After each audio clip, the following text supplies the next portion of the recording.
नाशिकमध्ये दिनांक 1 जून रोजी मुख्यमंत्री देवेंद्र फडणवीस यांचे ओझर विमानतळ येथे आगमन झाले। विभागीय आयुक्त डॉक्टर प्रवीण गेडाम यांच्या प्रशासनाच्या वतीने मुख्यमंत्री श्री फडणवीस यांचे ग्रंथ देऊन स्वागत करण्यात आले।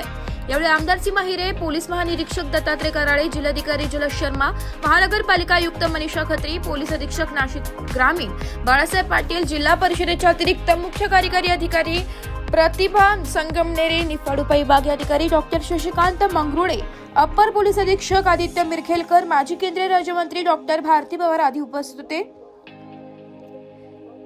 एबी न्यूज वृत्तसंकलन विभाग, नाशिक।